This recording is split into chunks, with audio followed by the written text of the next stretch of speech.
요즘 차 사기 힘든 이유와 중국 전기차의 도미노 효과에 대해서 한번 이야기해 보려 합니다. 안녕하세요. 원팀 대표 김성진입니다. 요즘 차 한 대 사는 거 정말 어렵습니다. 아니, 사는 건 쉬운데 사고 나면 바로 후회하게 됩니다. 왜냐고요? 가격이 매일 떨어지고 있기 때문입니다. 예를 들어 영업소에서 차 한 대를 가져왔다고 가정해 보면 딜러가 잘 골라왔다고 칭찬받을 줄 알았는데 신차 영업소에서는 욕을 먹기 딱 좋습니다. 불과 며칠 만에 100만 원이 빠져버렸거든요. 가져오자마니 욕먹고 안 가져오자니 거래처를 잃을까 두렵고 이래저래 애매한 상황입니다. 그렇다고 가만히 있을 수도 없고 한숨만 나옵니다. 문제는 이 상황이 3개월, 6개월 이상 지속되면 영세한 수출업자들, 정말 생존 자체가 위태로워질 수도 있다는 점입니다. 그런데 이 문제의 본질은 어디에 있을까요? 최근 해외를 다녀오면서 느낀 건 하나입니다. 중국 전기차, 그 영향력은 생각보다 큽니다. 아제르바이잔을 예를 들어 볼게요. 현재 정부는 전기차를 아예 환급해주는 제도를 운영하고 있습니다. 그러니 한국차, 경유차나 휘발유차가 설 자리가 점점 줄어들게 되는 것입니다. 타지키스탄도 물론 예외는 아닙니다.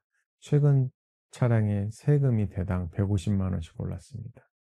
중국 전기차가 쏟아져 들어오고 있는데 그런 와중에 한국차를 수출한다는 건 전쟁터 속으로 들어가는 거나 마찬가지입니다. 요르단도 마찬가지입니다. 정부의 세수 정책이 아직 확정이 되지 않아 업자들이 움직이지 못하고 있습니다. 그 와중에 중국 전기차는 조용히 빠르게 시장을 잠식 중입니다. 하지만 여기서 희망적인 건 하나 있습니다. 바로 시리아 같은 정세가 불안한 국가입니다. 왜냐하면 거긴 전기가 부족합니다. 전기차요? 당연히 무용지물입니다.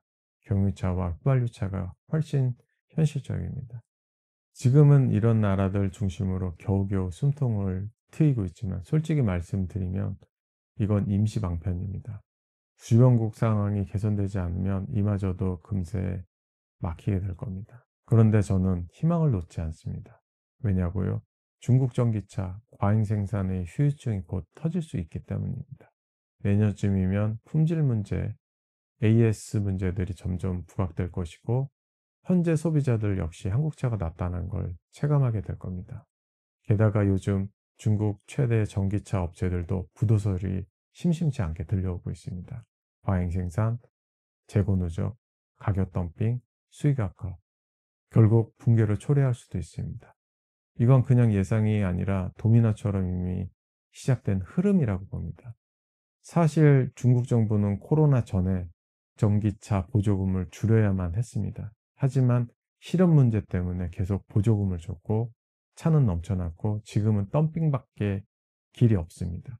이제 남은 건 언제 무너질지 모르는 그 첫 번째 도미노입니다.